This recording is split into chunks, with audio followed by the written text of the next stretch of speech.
He owns and operates the Pack-A-Day podcast that airs 365 days a year with over 12 million views on YouTube. A new adventure begins. It's time for the Pack-A-Day radio show with Andy Herman on 1250 AM and 105.7 FM The Fan, powered by the Potawatomi Sportsbook and on the free Odyssey app. 2nd and 10.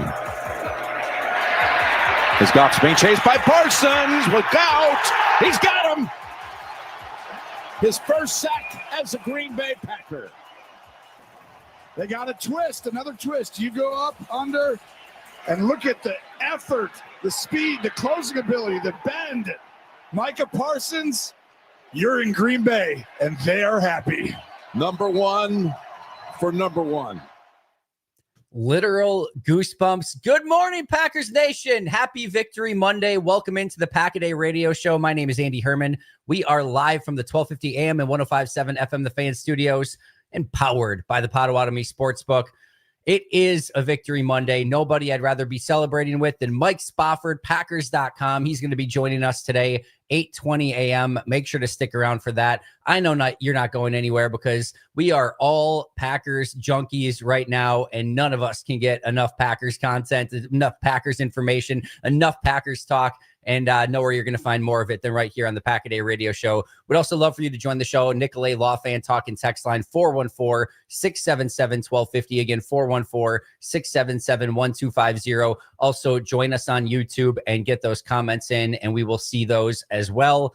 We have got so much to get into, but it is hard to take your eyes at any point right now off of Micah Parsons. He had an immediate impact in this game. Of course, the Packers with a big victory over Detroit, in case you were under a rock, 27-13, and it was not as close as that score indicates. 7 garbage time points on a Herculean catch by Isaac Tesla at the end, which was a freaking awesome catch. And I don't even mind that I got to see that live, to be honest. Like, tip your cap to the rookie in Detroit. That was pretty sweet. And everything else was all Packers all the time. And it was a epic win over Detroit, who last year, Detroit won both games. The NFC North, Green Bay was 1-5. Green Bay was 0-6 in big football games. These were the type of games that were kryptonite for Green Bay, and they started the season right away, just making Detroit look like they were little brother again, like everything is supposed to be in this world. And the Packers looked dominant from beginning to end. Offense, defense, special teams outside of a couple penalties did their part as well. That was a complete victory all the way around. Tommy, I'll bring you in right now. Our super producer, Tommy, how are you doing, my friend? And how's your Victory Monday treating you? Andy, I didn't know that Micah Parsons was going to make like my life better. Like, oh, he does. Like it was immediately the green. Like, now I can't wait for Thursday, right? Like, that was my first thought. It was like, wow, I just want to watch this team play again after a performance like that. Andy, I don't think any player, position group, coach did anything that we didn't expect or better. I couldn't find a whole lot to be upset about with this game. Nope. There was so many positive things to look at. I know Micah Parsons is the first direction, but we knew he was kind of going to be a game wrecker at some point this year. There were some question marks that Green Bay had going into this game that, I mean, if Josh Jacobs had the worst performance out of anyone on the field, like, they're going to be in great shape this year, Andy. Yeah, I think some of those question marks we're going to get into in just a moment. I want to talk on Micah for just a second because, first of all, it was really difficult, even for me, as I'm trying to like take in the game in totality. I'm up in the press box and I'm just watching him on every single play. It's so impossible just to see like the impact that he makes. And even when he doesn't make a play, the attention that he's getting from the opposing offense, it's really remarkable. And his impact is felt immediately. He has a pressure that leads to an Evan Williams interception. He has 2 other plays that lead to sacks for other players. And then, of course, the beautiful sack that we heard courtesy of CBS at the very beginning there. And what was beautiful about that sack, there's so many things, but the beautiful thing is, as a fan base, we all wanted to see Micah Parsons make that impact play. And it would have been cool if he just had like that immediate win and he's just like the quarterback gets drilled and it's, you know, it's done in a second.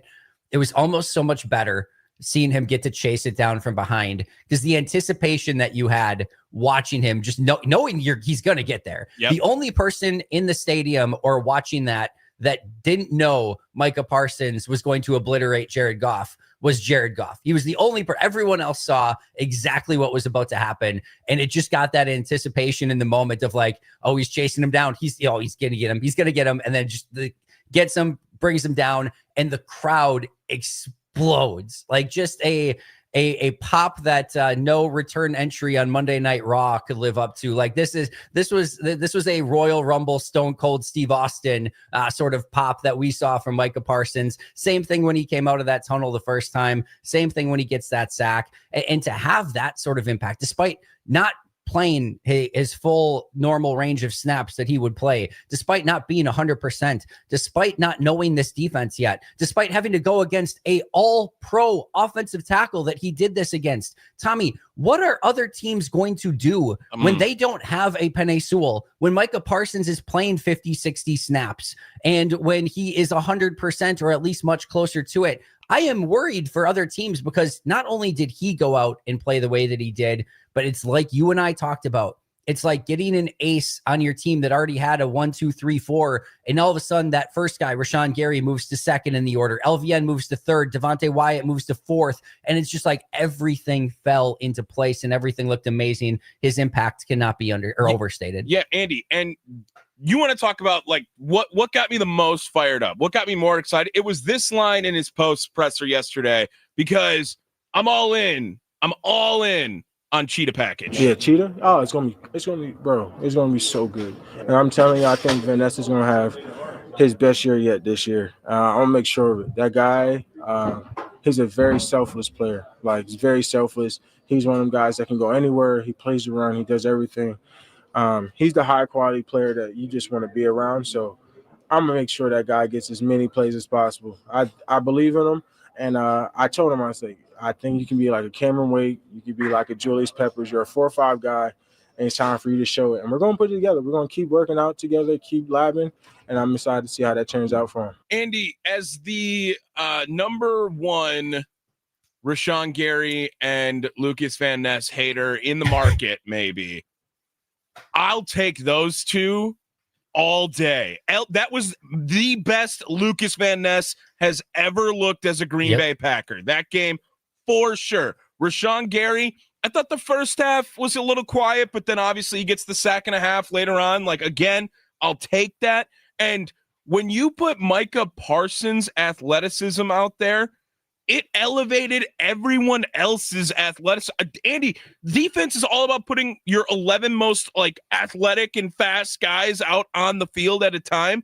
I don't know if there is a more athletic defense in the NFL other than the Green Bay Packers. Like, they looked like they covered everything, Andy.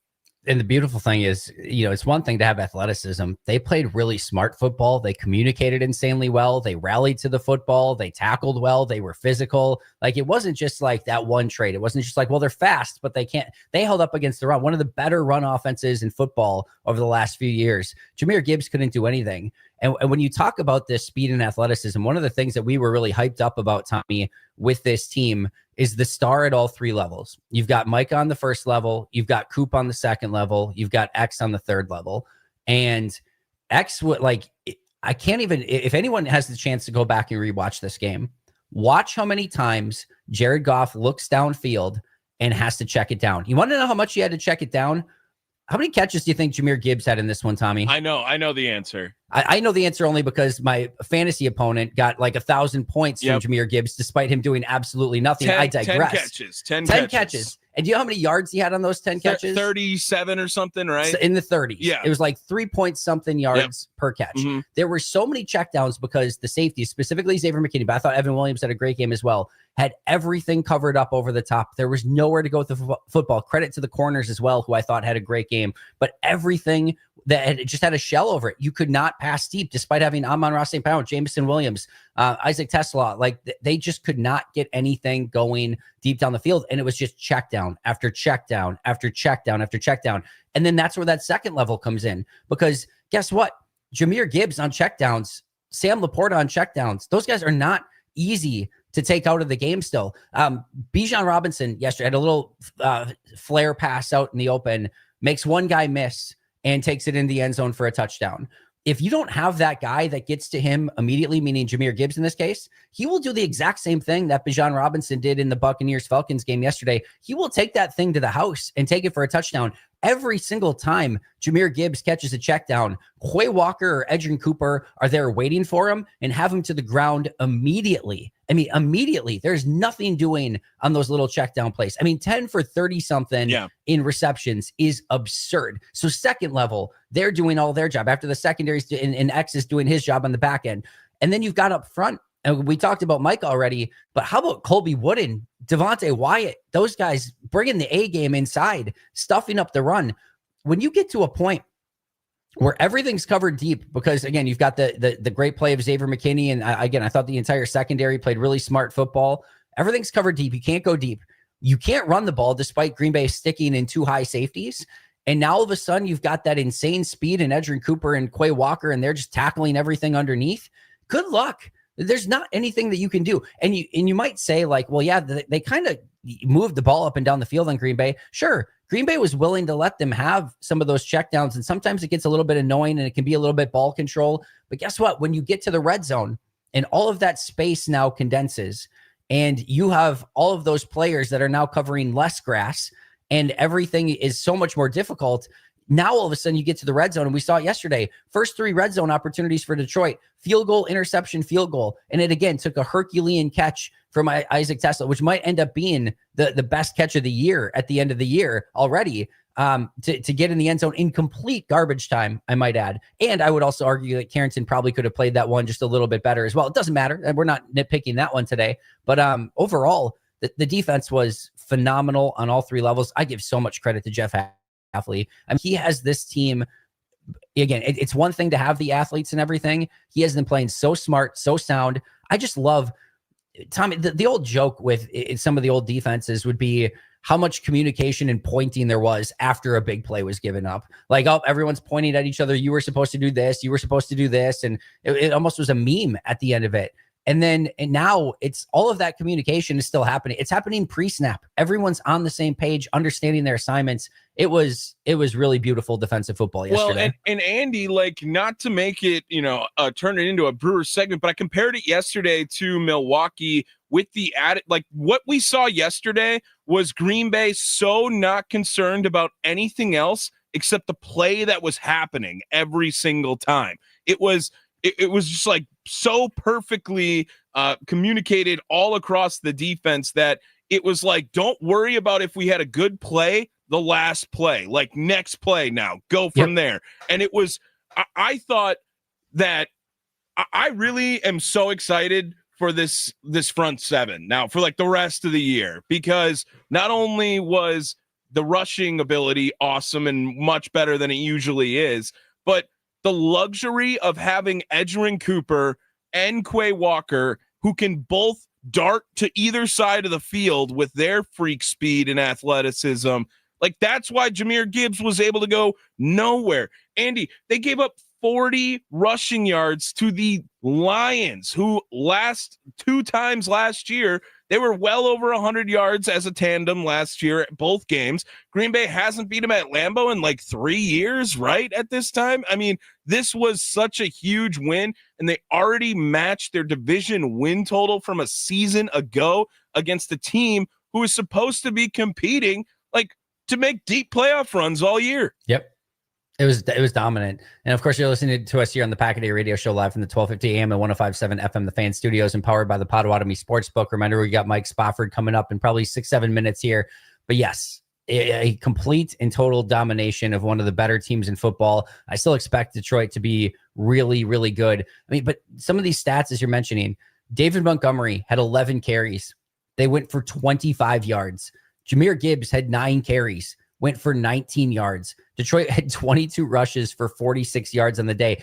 Tell me, we talked about like, hey, without Kenny Clark and TJ Slayton, like, is this team going to be able to hold up and run defense? The answer was a resounding yes. It wasn't even a question. They were dominant all day long. Again, I thought those guys on the inside, Colby Wooden, just understood the assignment to an insane degree. He was phenomenal. You got like Colby Wooden might be like top 5 scariest dudes now. Like Kenny Clark's out here. How do they stop the run? Yeah.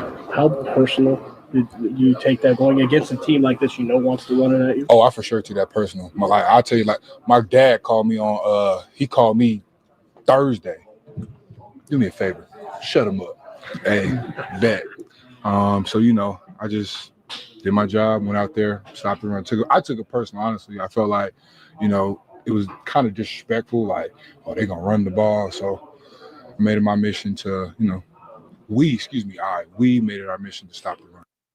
Oh, Andy, his face during all of it too. Like he definitely took it personal, Andy. He definitely took it personal. Do you want to know who you reminded me of in that game?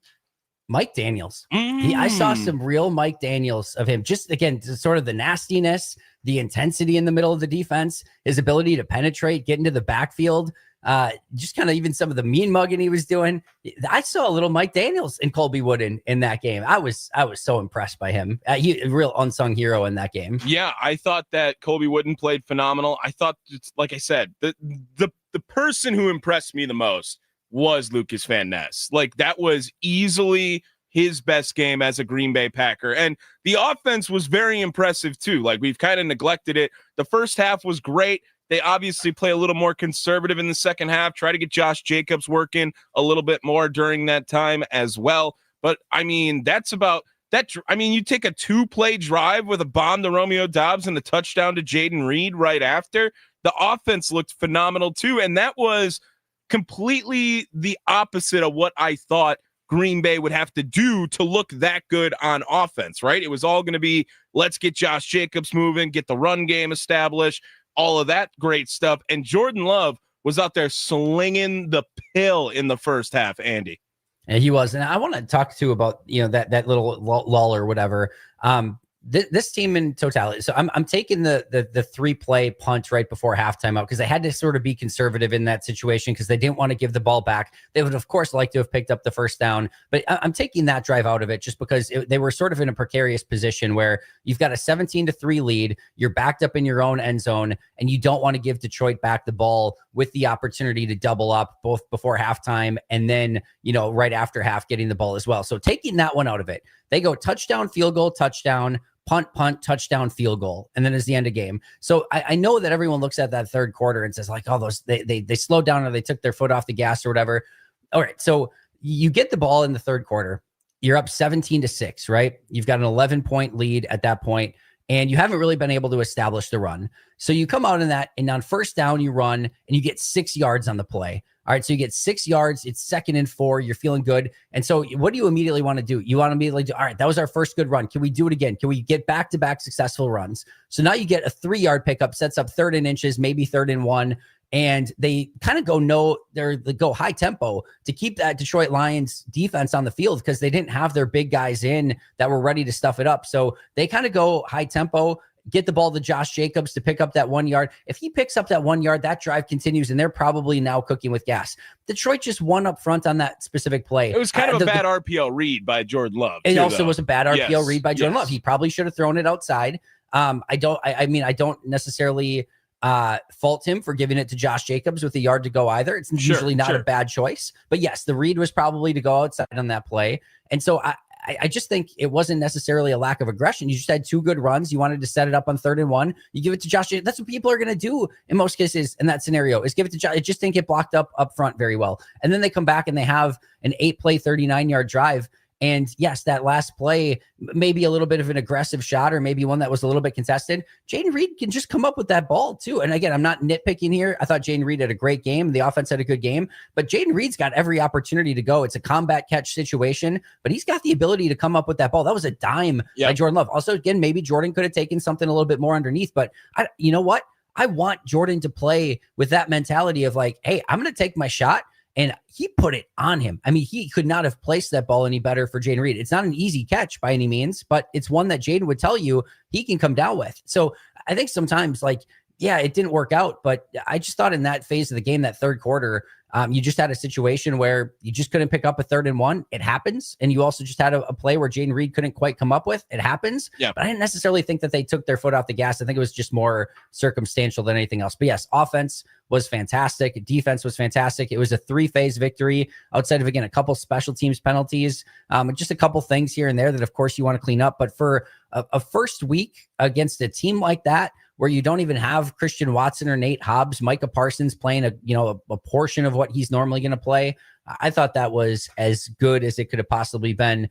Just really quick, there were some injuries that we have to kind of talk through too. Bo Melton leaves with a shoulder injury, did not return. Aaron Banks left with an ankle injury, did not return. Zach Tom left with a hip injury, did not return. And Brenton Cox left with a groin injury and did not return. So 4 injuries to keep an eye on, not to mention Barron Sorrell, Zane Anderson, Nate Hobbs, who all had injuries through the course of the week, were also inactive for this game. So Melton, Banks, Tom, Cox, Sorrell, Zane Anderson, and Nate Hobbs, the ones that we're going to have to kind of keep an eye on as Green Bay gets ready for Washington on a very short week coming up on Thursday Night Football. And Tommy, I already cannot wait.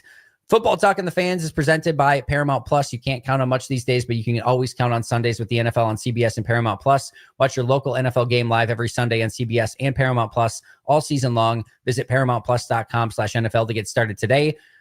We will be right back with Mike Spafford. This is the Pack-A-Day Radio Show powered by the Potawatomi Sportsbook.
would come up big in this game, and he has so far.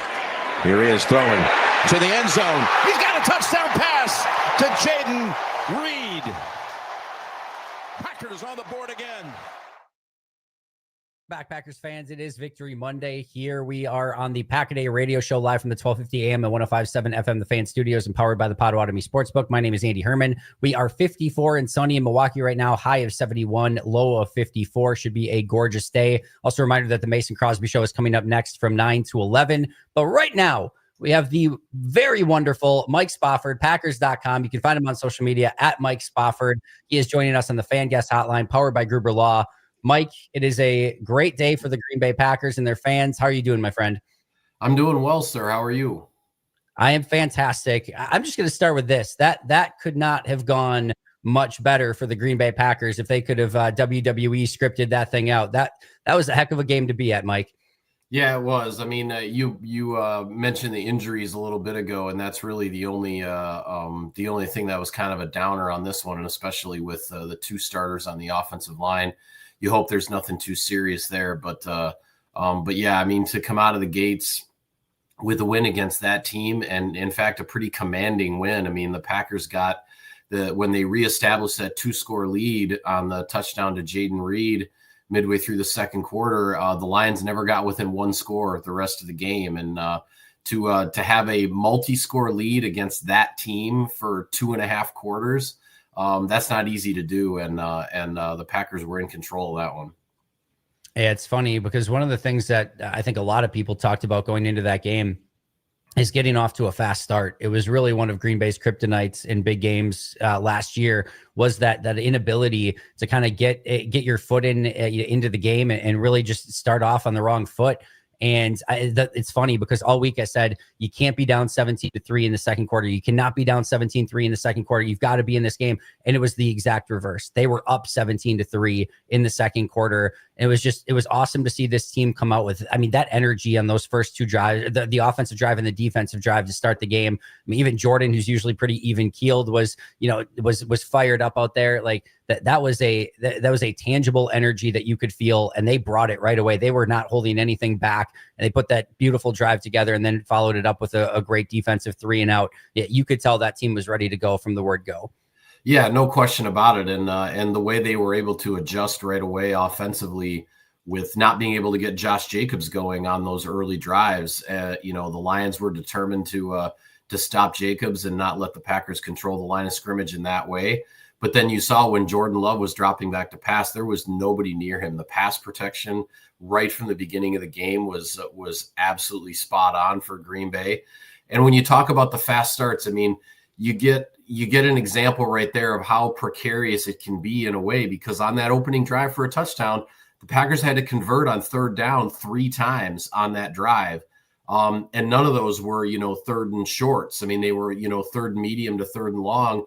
And Jordan Love was able to deliver with that really good protection. But just one of those 3rd downs goes wrong, and either you're punting or you're kicking a field goal down in the red zone. And then they start the second drive with another 3rd down conversion. It was 4 in a row. When you come out of the gates offensively and you convert on 3rd down 4 times in a row, yeah, that's how you put 10 points on the board in the first 2 possessions. Yeah, I was really impressed. I thought the pass protection, especially in, like you said, those first 2 drives and all those 3rd downs, you got in those 3rd and long situations, and Jordan goes back to pass, and man, he had all the time that he needed to scan the field and find his open receivers. There wasn't anyone near him. I thought the line in pass pro was really, really impressive. Obviously, on the opposite side, it wasn't the same for Jared Goff, and a huge reason for that was MICAH Parsons.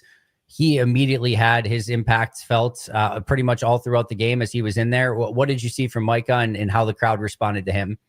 Yeah, I mean, there was definitely an energy to the crowd, certainly with Parsons out there. I mean, right on the very first 3rd down, when he came running off the sideline to go into the huddle, the crowd noticed it. The crowd was into it.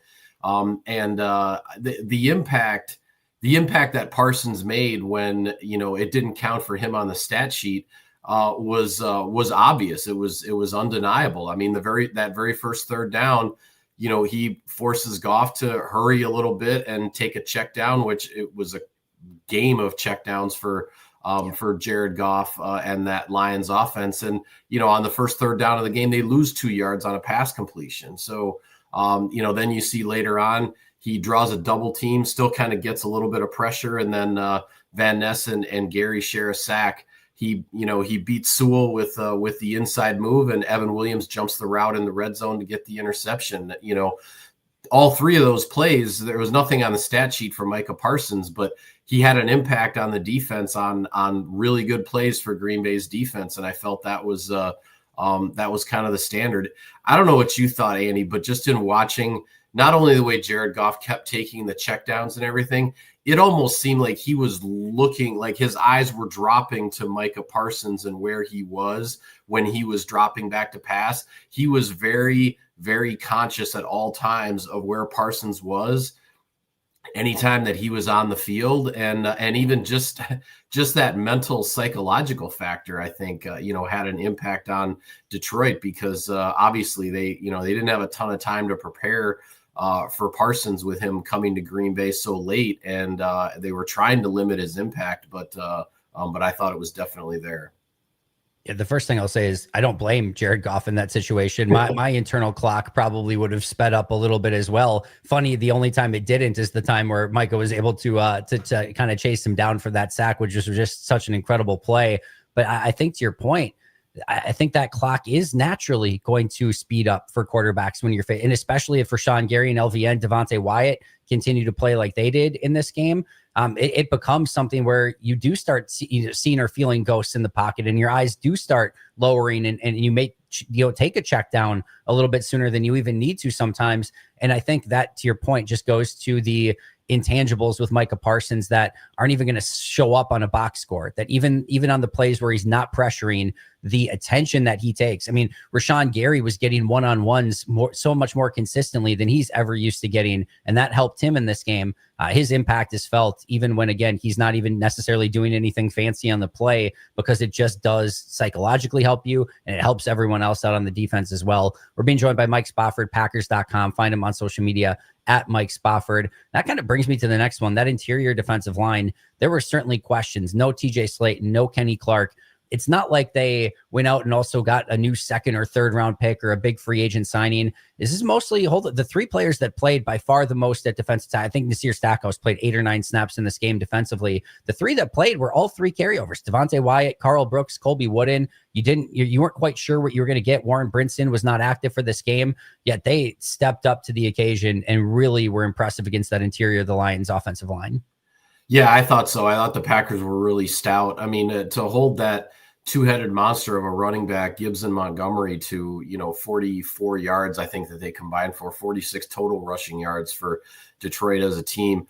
That's some outstanding work. And we saw Colby Wooden had his best training camp so far as an NFL player, and it was great to see that carry over from training camp and the preseason into the regular season games. We've seen Devontae Wyatt start off seasons very strong before, and then things for him kind of have gotten derailed by injuries the last couple of years. So you hope that Devontae Wyatt can stay healthy, because we've seen him play like that before, and hopefully he can do it over the long haul here. I think the interesting thing moving forward from the Lions' point of view is, what do they do now with trying to get that running game going? I mean, the Lions have been a, punch you in the mouth, push you around, bully on the playground type of team offensively for the last few years, but they had to revamp the entire interior of that offensive line. Their tackles, Sewell and Decker, same guys, but they had to revamp that interior, the two guards in the center position,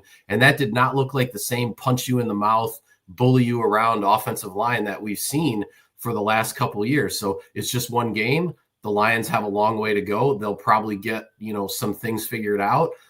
But that was something that really stood out to me is the Lions. The Lions did not look the same in terms of their offensive line and the way they've won games controlling the line of scrimmage in the past. Credit to the Packers for taking that away, but also the Lions are going to have some adjustments to make. June 2nd was one of the more important days on the NFL calendar that went pretty unnoticed when Frank Ragnow decided to announce his retirement from the NFL. One of the best interior offensive linemen that we have seen over the course of the last 6 to 8 years. And the one kind of weird, bizarro thing is one of my favorite things of the Packers-Lions matchups for years was the Frank Ragnow-Kenny Clark matchup. Like those two would just go absolutely at it in the trenches, and two technicians, two leverage masters just going back and forth. Weird not seeing either of them out there in this particular game. But yeah, to your point, Mike, you could really tell that him and Kevin Zeitler were very much missed on that interior Detroit's offensive line. And on the same thing on the flip side, they just didn't have anyone to help Aiden Hutchinson either. It was Green Bay kind of took Hutchinson out of the game. Great job by the offensive line. And Detroit didn't have anyone else who could really get after the quarterback. I think that's going to be an issue for them moving forward as well. Again, we're being joined by Mike Spafford, Packers.com. Find him on social media at Mike Spafford. I think one of the key takeaways on offense in this one was their ability to spread the ball around and just kind of spread the wealth to a little bit of everyone. But what did you see from this offense that you took away from this game? Yeah, I saw Matt LaFleur trying to get everyone involved, especially early in the game. I think that's going to be a goal, an objective for the Packers offensive coaching staff, because they want everybody to be involved. They want everybody to be sharp. I don't know if I've ever seen a double-digit number of pass catchers in a game when the quarterback has less than 20 completions. I mean, there were 10 different guys who caught a pass, and Jordan Love only completed 16 passes in this game with, the attempts in the low 20s. So those are some strange numbers. The thing that I like the most, and I think you would agree with me, Andy, with the way these guys feel, certainly everything that we hear in the locker room, there, nobody caught more than 3 passes in this game and nobody cared. Yep. These guys, they know there are a lot of weapons out there. They have kind of a plethora of riches, a lot of different options that they can go to, and they understand that, that it is about the team and that the coaches are going to dial some things up for different people. And obviously if anybody, gets the hot hand or whatever at any given time, you can roll with that as well. And the Packers didn't need that in this case, because spreading the ball around was working, and Jordan Love was able to find all kinds of different targets. A good rule of thumb is to do the opposite of what I tell you in fantasy advice. If I ever give it, just immediately do the opposite. But one of the things I felt very strongly about is probably stay away from these Packers weapons when it comes to fantasy football. Outside of Josh Jacobs, maybe Tucker Kraft, but the wide receivers, there's just so many mouths to feed. And Christian Watson's not even in there yet, right, which is going to, I think, add a whole nother layer of that as well. And I just think it's going to be tough for any of these guys to have the 7-8 reception, 140-yard, 2-touchdown performances, just because everyone can get involved at any given moment. We certainly saw that in this game in a pretty significant way. Of course, we talked a little bit about the injuries, but from a short week standpoint, you've got Washington coming up Thursday Night Football. Those injuries are going to be kind of worth monitoring. But what else are you looking for from Green Bay as they navigate this challenge of having another one of the best teams from football a year ago in Washington, who won pretty easily week 1 against the New York Giants, coming to Lambeau on short rest on Thursday Night Football? Yeah, I mean, I think offensively, obviously, you'd like to get Josh Jacobs going, get the running game going sooner. Now, if Washington is going to make a similar commitment to just stuffing the run and loading the box the way Detroit did, then yeah, you've got to take advantage of it. You've got to protect Jordan Love, and your receivers have got to win, against the man coverage on the back end. But yeah, you'd like to get Jacobs going earlier. I thought Josh Jacobs ran really hard and had a incredibly productive second half. But credit to the Packers. I mean, if I had told you that in the first half, Josh Jacobs was going to have 6 carries for 8 yards and the Packers would be up by 14 points, I think you would have said I'm crazy. So, yep, the offense proved that, that they can adapt and adjust and execute what they need to. On the defensive side, it was a great performance all around. I thought the biggest, most important thing was they just did not let the Detroit Lions get anything downfield. Other than the one, play where Sam Laporta was wide open, there was a coverage bust there. There were no explosive plays for Detroit.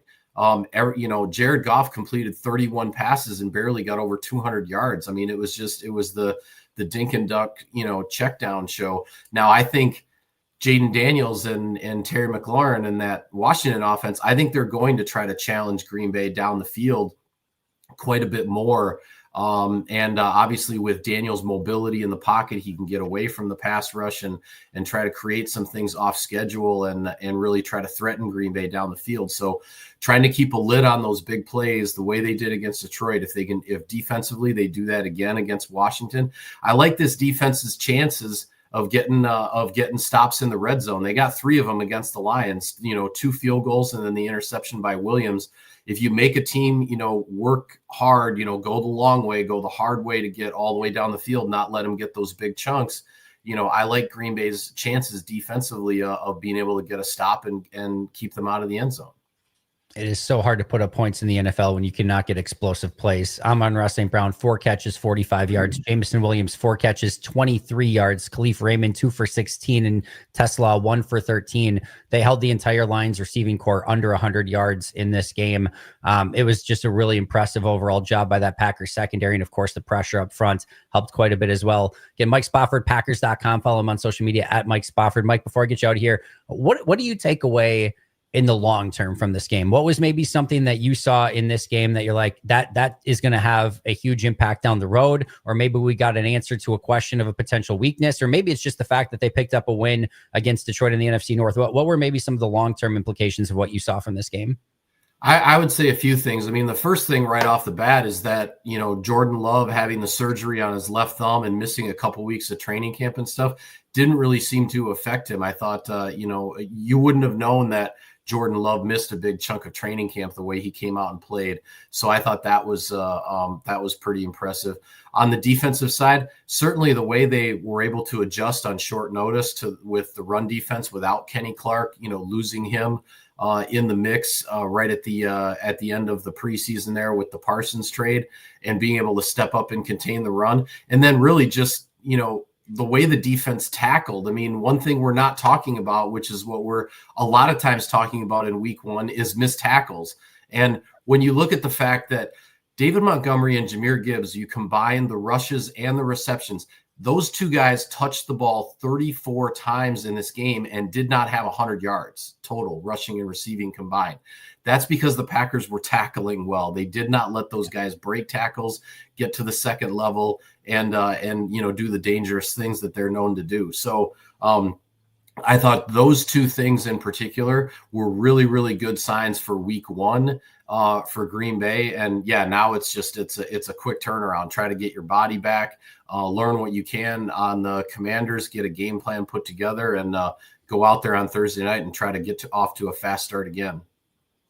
Mike, I know we've got a lot to get to through the course of this week, but I already cannot wait for Thursday Night Football. It's going to be an epic matchup coming up, and I'm excited to see you out there again. What do you got cooking up on Packers.com this week?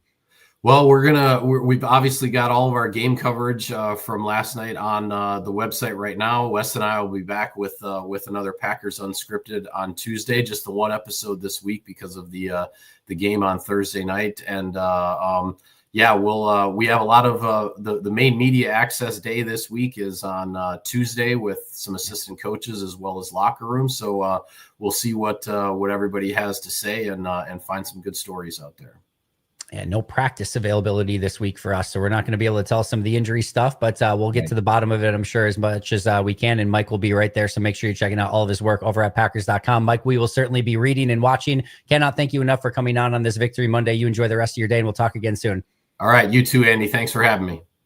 Appreciate it, Mike. Thanks to Mike for joining us on the Fan Guest Hotline, powered by Gruber Law. One call, that's all. Make sure again to follow him on social media at Mike Spafford. Check out all of his and Wes's great stuff over on Packers.com. This is the Pack a Day Radio Show. We've got so much more coming back right after this.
Rushing 4.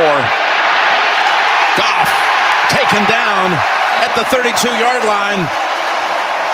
Van Ness has had a big game, and he was in on the sack. You're exactly right. He is the one guy who has really come on big time, and you're going to see him have a great year. Just pushes the pocket, and I believe you're going to see him take off this year.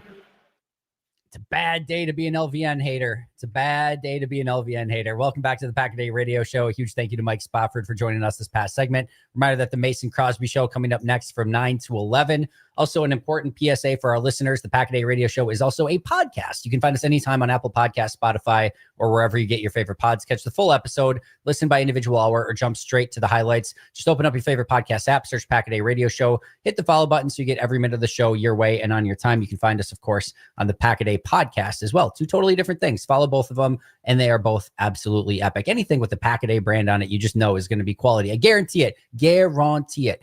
All right, Tommy, we've got, do we have a leadoff show today? Is there a Brewers game? I can't keep track of anything with the Brewers, right? It's Packer season now. Yeah, the Brewers do play today, 6 o'clock leadoff show, Texas Rangers. But I mean, it was an awesome game yesterday, but even in the anticipation, I was very in and out of that game. I had 2 TVs set up, right? Red Zone, by the way, terrible take on our part here. Red Zone commercials, not a problem. I knew it was not going to be a problem. I was all over that, by the way. All over that. We saw one Wingstop ad, and I don't even know if there was literally anything else. So totally cool, commercial free, might as well be. Yeah. And the funny thing about this is they snuck in commercials at the end of last year, and it got a little bit of buzz, but like nobody really made a huge deal out of it.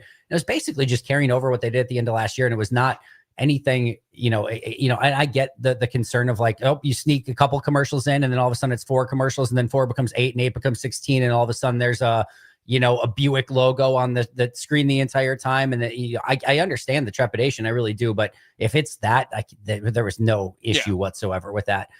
Big win for the Red Zone channel yesterday. Big win for football fans, no question. How about just the week of football, by the way, as well? We haven't touched base on this. I mean, first of all, first game, Cowboys-Eagles, good game. Good drama on that. CeeDee Lamb can't catch a ball. Otherwise, that game is maybe a huge upset. Yeah. The Chargers-Chiefs game on Friday, fantastic football game. That was really fun, really good, and came down, obviously, to the final. And Herbert and Mahomes going back and forth. That was a ton of fun.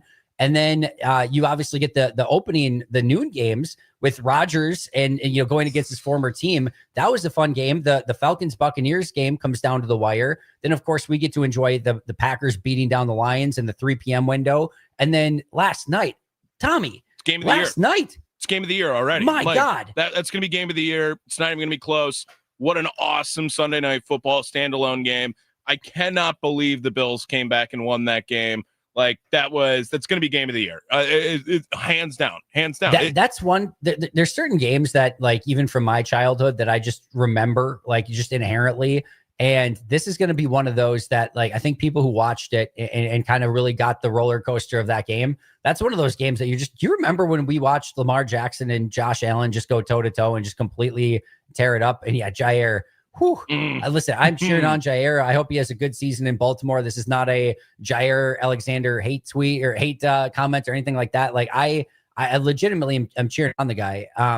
That was a rough scene for Jair Alexander. The funniest thing is like the worst play of the night was him actually making a game or a touchdown saving tackle. That was the worst play of the night. Yeah. Like let that dude score. And I know there's no way like to think of that in real time. Like you're just immediately just going off of instinct at that point. You just got beat. Now you're just trying to get him to the ground. That's a tough thing to sort of put together in real time, but it just is funny how that was like the worst play that he could have possibly made is the one where he trips him up at the last second. You want to get Lamar with the ball back there, and instead it wasn't. But I mean, just even like some of the dynamics of like you're 4th and 2 or 3 on your own 40-yard line with a 2-point lead. And like you're legitimately having to consider to go for it with Lamar in that situation, knowing that if you don't get it, that they're going to just have a game-winning field goal. Like it all comes down to that one play, but like you can't punt it back because Josh Allen's on the other side. And like that's like, it should never be a debate of like, should you punt in that situation? You should just always punt. And that, except in that situation, like that situation, it was totally fair. And Collinsworth was all over it. Like they should have probably gone for it in that situation. And certainly with hindsight, but even in that moment, you're like, yeah, I probably would have punted too, But I think, again, I think the right call is probably just to go for it. It was just a crazy thing to say. Yeah, well, and that's because that's just how the game was going too, right? Correct. I mean, it was not because of the situation necessarily calls for go for it in that situation, but you knew if you were going to give Josh Allen the ball back, you were going to lose. That was at least that's where I was at least. So why not give yourself maybe some more time? Plus, Collinsworth also pointing it out, right? They had all 3 timeouts at that time. They could have done some work to stop the clock while they had the shorter field over there. Again, hindsight 2020, but I wouldn't have hated Baltimore being that aggressive team to go for it. I don't even know if they quite made it to the 40. I think they were on like the 38, 37 or something like that. So if they would have been at the 43-yard line, they probably would have went for it, I think. Biggest loser of the week, Tommy? Buffalo Bills fans. All right, who's leaving that game? You have Josh Allen at quarterback. How the amount of Bills fans that left that game? Also, they're throwing water bottles at Derrick Henry as he's scoring a touchdown. Like that used to be a fan base that I'm like, that's a pretty cool fan base. Like they seem kind of like very Green Bay Packers-ish. That was a weak sauce from Buffalo Bills fans. That stadium like emptied out, and it was like, you've got Josh Allen at quarterback. Like, watch through that thing. You never know what that guy's going to do. I mean, you've always got a chance. Andy, like biggest losers of the weekend, like Jerry Jones. Like, come on. Like, I mean, that's just not a great look. It's just not a great look, especially when the Packers run defense looked better yesterday than it did maybe in any game last season after that as well. Like, so that's a tough one for Jerry to swallow. Tough one, but shout out Kenny Clark. So hopefully it does well. Yeah, no, Kenny had a nice first game, but that's a W for Green Bay. A big L for Jerry so far. There's just so much that we could possibly go over, Tommy. We could probably talk for the next like 3 hours straight without stopping, and we'd still have plenty of stuff to talk about. But let's get to our Potawatomi Sportsbook final thought of the day. You got to do some smart thinking. It's time for Andy Herman's final thought of the day. What are you thinking? Powered by the Potawatomi Sportsbook. What the hell were you thinking? You're listening to the Pack-A-Day radio show on 1250 AM and 105.7 FM, The Fan. My Potawatomi Sportsbook final thought of the day. The Packers are winning the Super. No, I'm just kidding. It's not exactly that, but I do want to say this. We talked about all the tangible things, all the things that went right in that game, what Green Bay did to get in those situations, beating down a really good Detroit team. I want to talk about something that's intangible that I can't define, I can't explain or whatever. That game, that emotion, that energy, that the way that they played, that felt different. It was not just a normal, like, hey, week 1 matchup and hey, maybe Detroit had a bad game or something. The way that they played in its entirety, the way that the defense was so connected and rallied to the football and played intense, physical, fast football, the way that the offense had answers for even some of the really difficult 3rd and long situations. Listen, there's going to be a lot of bends in this season along the way. There are going to be moments of adversity. We saw some injuries yesterday that they're going to have to overcome. They've got a massively tough game against Washington coming to Lambeau on Thursday Night Football. All I'm going to say, I don't know where this ends up. No, none of us do, but that felt different. It felt like this was a team that knows exactly who they are, exactly what the expectations are, and that they are ready to not only meet, but exceed those expectations and have no fear of anyone, including that Detroit Lions team, who they basically showed who was boss from the very first play and everything after that. That felt different, Tommy, and I'm super excited about it. You got any final thoughts before we get out of here? Yeah, Andy, like I point to Rashawn Gary and LVN as their biggest haters. Like, I give you all the credit from yesterday. You looked awesome. You looked phenomenal, and it was a total game changer with having Micah Parsons out there. I thought the pass rush without Parsons on the field was suspect sometimes, but I expect that to increase and that workload to increase, obviously. And when Cheetah package is out there, like I am the Cheetah. I am with them on the field. I feel that because that was awesome. I love that package. if you do decide to get, maybe a GoFundMe going, I will pitch in for a full cheetah costume for you so that during the game you can dress up full cheetah costume and get really excited every time the Packers are in green cheetah. and gold cheetah print? Green and gold cheetah print. I'm in. I will help you support this in any way, shape, or form. This can be your early Christmas gift, Tommy. I'm all in on getting you a green and gold cheetah costume. I did buy my dad a Rashawn Gary jersey because his name is Gary. So it just says Gary on the back. I could maybe borrow that, get the other guys to wear like a cheetah and then wear the jersey over for Halloween. That would probably that'd be a fire jersey. It's not bad. It's not bad. Yeah. We both have dads named Gary, by the way. Look at the stuff we have in common. Tommy, we got to get out of here. Huge thank you to you for everything you do all day, every day here on the Pack a Day Radio Show. Stay tuned for that Mason Crosby show coming up next from 9 to 11 here on The Fan. You can find the Pack a Day podcast 365 days a year, wherever you get your favorite podcast. We'll be back tomorrow with Russell Brown. We were supposed to be joined by him last week. We will be joined by him tomorrow. And now we get to hear a Lions fan have all the tears from that game. So it's even better that we get to talk to him after the fact. This has been the Pack a Day Radio Show. Enjoy your victory Monday. And of course, go Pack Go.